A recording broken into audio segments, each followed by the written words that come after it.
Hi everyone, ಬೇಸಿಗೆಗೆ ಏನಾದ್ರೂ ತಂಪಾಗಿರೋದನ್ನ ಕುಡಿತಾ ಇರೋಣ ಅಂತ ಅನ್ಸತ್ತೆ ಅಲ್ವಾ? ಇವತ್ ನಾನು ತುಂಬಾನೇ ರಿಫ್ರೆಶಿಂಗ್ ಆದ ಮಸ್ಕ್ ಮೆಲನ್ ಮಿಲ್ಕ್ ಶೇಕ್ ಹೇಗ್ ಮಾಡೋದು ಅಂತ ತೋರ್ಸ್ಕೊಡ್ತಾ ಇದ್ದೀನಿ. ಇದು ಬರೀ ತಂಪಾಗಿರೋದು ಅಷ್ಟೇ ಅಲ್ಲ, ರುಚಿನೂ ಕೂಡ ತುಂಬಾನೇ ಡಿಫ್ರೆಂಟ್ ಆಗಿ ಸಖತ್ ಟೇಸ್ಟ್ ಇರತ್ತೆ. ಇದನ್ನ ಮಾಡಿ 2 ದಿನ ಫ್ರಿಜ್ ನಲ್ಲಿ ಇಟ್ಕೊಂಡು ಕೂಡ ಕುಡಿಬಹುದು, ಫ್ರೆಶ್ ಆಗೇ ಇರತ್ತೆ. ನಮ್ ಬಾಡಿನ ಹೈಡ್ರೇಟಿಂಗ್ ಆಗಿ ಇಡ್ಲಿಕ್ಕೆ ಹೆಲ್ಪ್ ಮಾಡೋ ಈ ಮಸ್ಕ್ ಮೆಲನ್ ಮಿಲ್ಕ್ ಶೇಕ್ ಈ ಸಮ್ಮರ್ಗೆ ಒಂದು ಬೆಸ್ಟ್ ಡ್ರಿಂಕ್ ಅಂತ ಹೇಳ್ಬೋದು. ಖಂಡಿತ ಟ್ರೈ ಮಾಡಿ. ಮಸ್ಕ್ ಮೆಲನ್ ಮಿಲ್ಕ್ ಶೇಕ್ ಮಾಡ್ಲಿಕ್ಕೆ ಮೊದಲಿಗೆ ಕಸ್ಟರ್ಡ್ ಮಿಲ್ಕ್ ನ ರೆಡಿ ಮಾಡ್ಕೊಳ್ಳೋಣ. ಅದಕ್ಕೆ ಒಂದು ಕಡಾಯಿಯಲ್ಲಿ 3/4 ಲೀಟರ್ ಅಷ್ಟು ಗಟ್ಟಿ ಹಾಲನ್ನ ಹಾಕೊಳ್ತಾ ಇದ್ದೀನಿ. ಇದ್ರ ಜೊತೆಗೆ ಅರ್ಧ ಕಪ್ ಅಷ್ಟು ಸಕ್ಕರೆ ಹಾಕಿ ಸಕ್ಕರೆನ ಕರಗಿಸ್ಕೊಂಡು ಹಾಲನ್ನ ಚೆನ್ನಾಗಿ ಕುದಿಸ್ಕೊಳ್ಬೇಕು. ಇದಕ್ಕೆ ಆದಷ್ಟು ಗಟ್ಟಿ ಹಾಲನ್ನೇ ತಗೊಳ್ಳಿ.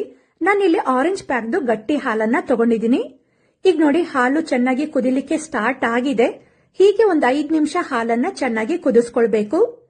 ನಂತರ ಕಸ್ಟರ್ಡ್ ಪೌಡರ್ನ 2 ಟೀ ಸ್ಪೂನ್ ಅಷ್ಟು ತಗೊಂಡಿದ್ದೀನಿ.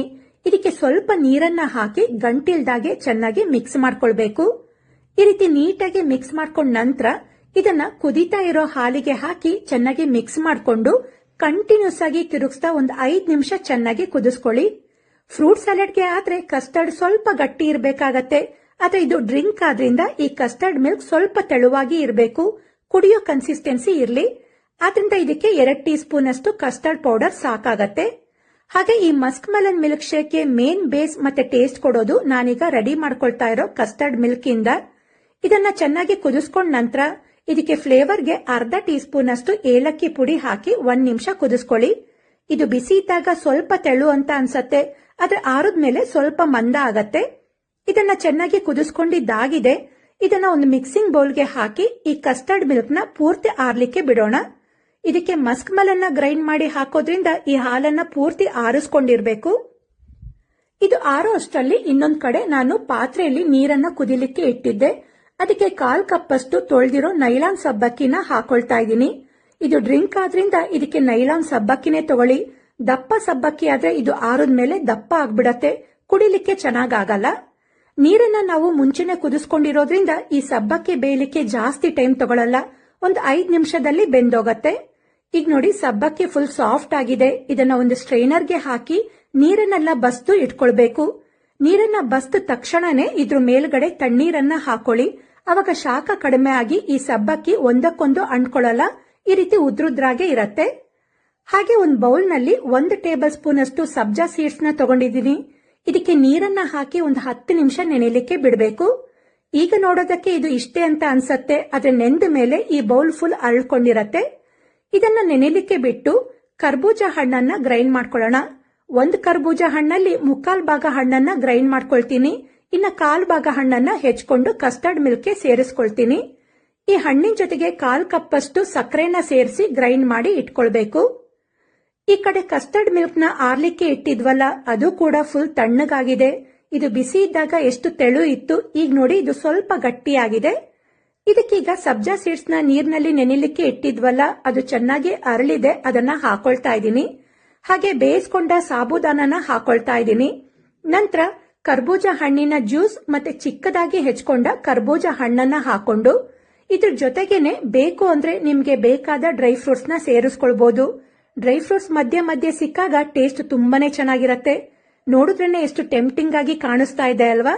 ಇದನ್ನ ಒಂದು 2 ಗಂಟೆ ಫ್ರಿಜ್ ನಲ್ಲಿ ಇಟ್ಟು ಸರ್ವ್ ಮಾಡಿದ್ರೆ ಟೇಸ್ಟ್ ಅಂತೂ ಅಲ್ಟಿಮೇಟ್ ಆಗಿರತ್ತೆ. ಖಂಡಿತ ಟ್ರೈ ಮಾಡಿ.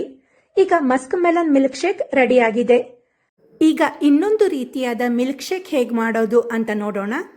ತುಂಬಾನೇ ರಿಫ್ರೆಶಿಂಗ್ ಆದ ಒಂದು energy drink royal apple custard milkshake ನ ಹೇಗ್ ಮಾಡೋದು ಅಂತ ತೋರಿಸ್ಕೊಡ್ತಾ ಇದ್ದೀನಿ.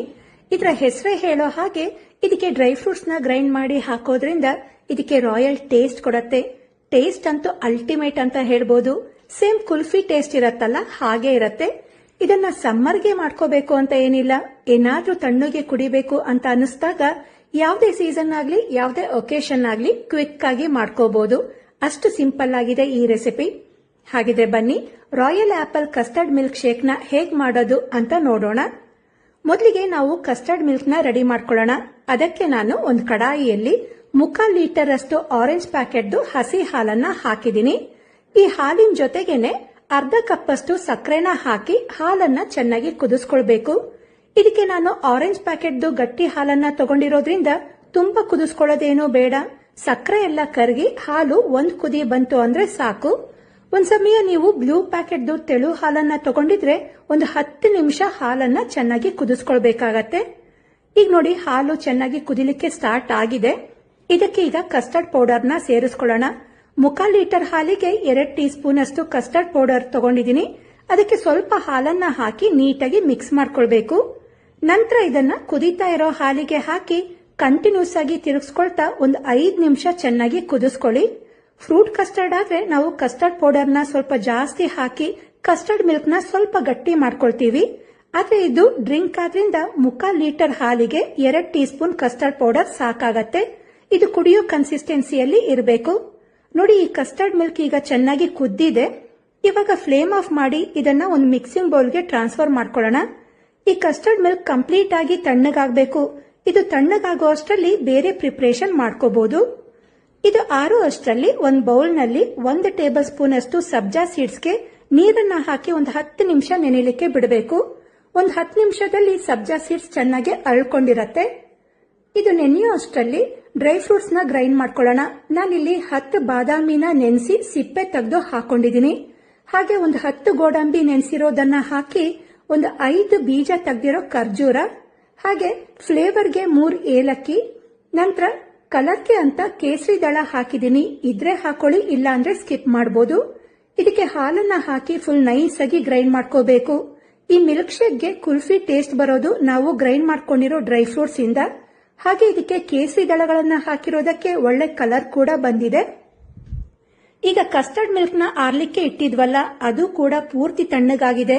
ನೋಡಿ, ಕಸ್ಟರ್ಡ್ ಮಿಲ್ಕ್ ಬಿಸಿ ಇದ್ದಾಗ ಸ್ವಲ್ಪ ತೆಳು ಇತ್ತು. ಇದು ಆರಿದ ಮೇಲೆ ಸ್ವಲ್ಪ ಮಂದ ಆಗಿದೆ. ಇವಾಗ ಇದಕ್ಕೆ ಡ್ರೈ ಫ್ರೂಟ್ಸ್ ನ ಗ್ರೈಂಡ್ ಮಾಡ್ಕೊಂಡಿದ್ವಲ್ಲ, ಅದನ್ನ ಸೇರಿಸ್ಕೊಳ್ಬೇಕು. ಇದನ್ನ ಸೇರಿಸ್ಕೊಳ್ಳೋದ್ರಿಂದನೂ ಮಿಲ್ಕ್ ಶೇಕ್ಗೆ ಕ್ರೀಮಿ ಟೆಕ್ಸ್ಚರ್ ಕೊಡತ್ತೆ. ಹಾಗೆ ಸಬ್ಜಾ ಸೀಡ್ಸ್ ನ ನೆನೆಯಲಿಕ್ಕೆ ಇಟ್ಟಿದ್ವಲ್ಲ, ಅದು ಕೂಡ ಚೆನ್ನಾಗಿ ಅರಳಿದೆ. ಇದು ಈ ಮಿಲ್ಕ್ ಶೇಕ್ಗೆ ಒಳ್ಳೆ ಕೂಲಿಂಗ್ ಎಫೆಕ್ಟ್ ಕೊಡತ್ತೆ. ನಂತರ ಇದಕ್ಕೆ 2 ಸೇಬುನ ತುರ್ದಿರೋದನ್ನ ಸೇರಿಸ್ಕೊಳ್ಬೇಕು. ಸೇಬುನ ನೀವು ಸೇರಿಸ್ಕೊಳ್ಳಬೇಕಾದ್ರೆ ತುರ್ದು ಹಾಕೊಳ್ಳಿ. ಮುಂಚೆನೆ ತುರ್ಕೊಂಡ್ಬಿಟ್ರೆ ಕಪ್ಪಗಾಗ್ಬಿಡತ್ತೆ. ಹಾಗೆ ನಿಮಗೆ ಬೇಕಾದ ಡ್ರೈ ಫ್ರೂಟ್ಸ್ ನ ಸೇರಿಸಿ ಮಿಕ್ಸ್ ಮಾಡ್ಕೊಳ್ಬೇಕು. ಇದನ್ನ ಮಿಕ್ಸ್ ಮಾಡ್ಕೊಂಡ ನಂತರ ಮಿನಿಮಮ್ 2 ಅವರ್ಸ್ ಫ್ರಿಜ್ ನಲ್ಲಿ ಇಟ್ಟು ಚಿಲ್ಡ್ ಆಗಿ ಸರ್ವ್ ಮಾಡಿ. ಇಲ್ಲ ತಕ್ಷಣನೇ ಕುಡಿಬೇಕು ಅಂದ್ರೆ ಐಸ್ ಕ್ಯೂಬ್ಸ್ ನ ಹಾಕಿ ಸರ್ವ್ ಮಾಡಬಹುದು. ತುಂಬಾನೇ ರಿಚ್ ಟೇಸ್ಟ್ ಕೊಡತ್ತೆ. ಗೆಸ್ಟ್ ಗಳು ಮನೆಗೆ ಬಂದಾಗ, ಮನೆಯಲ್ಲಿ ಸಣ್ಣ ಪುಟ್ಟ ಫಂಕ್ಷನ್ ಗಳಿದ್ದಾಗ, ಏನಾದ್ರೂ ಡಿಫ್ರೆಂಟ್ ಆಗಿ ಮಾಡ್ಕೋಬೇಕು ಅಂದಾಗ ಈ ರೀತಿ ಮಿಲ್ಕ್ ಶೇಕ್ ನ ಮಾಡ್ಕೋಬಹುದು. ಕುಡಿದವರು ಖುಷಿ ಆಗೋದಂತೂ ಗ್ಯಾರಂಟಿ. ಈಗ ಸಖತ್ ರಿಫ್ರೆಶಿಂಗ್ ಆದ energy drink royal apple custard milkshake ರೆಡಿಯಾಗಿದೆ. ಖಂಡಿತ ಟ್ರೈ ಮಾಡಿ. ಮನೆಯಲ್ಲಿ ಎಲ್ಲರೂ ಇಷ್ಟಪಟ್ಟು ಕುಡಿತಾರೆ. ಹಾಗೆ ಈ royal apple custard milkshake recipe ನಿಮ್ಗೆ ಇಷ್ಟ ಆಗಿದ್ರೆ ಕಮೆಂಟ್ ಮಾಡಿ ತಿಳಿಸಿ. ಹಾಗೆ ವಿಡಿಯೋಗೆ ಲೈಕ್ ಕೊಡಿ, ಶೇರ್ ಮಾಡಿ, ನನ್ನ ಚಾನೆಲ್ನ ಸಬ್ಸ್ಕ್ರೈಬ್ ಮಾಡ್ಕೊಳ್ಳಿ. ಇದೇ ರೀತಿಯಾದ ಡಿಫ್ರೆಂಟ್ ಆದ ರೆಸಿಪಿಗಳಿಗೆ ನನ್ನ YouTube channel, Facebook page, Instagram ಅಕೌಂಟ್ನ ಫಾಲೋ ಮಾಡೋದನ್ನ ಮರಿಬೇಡಿ. Thank you.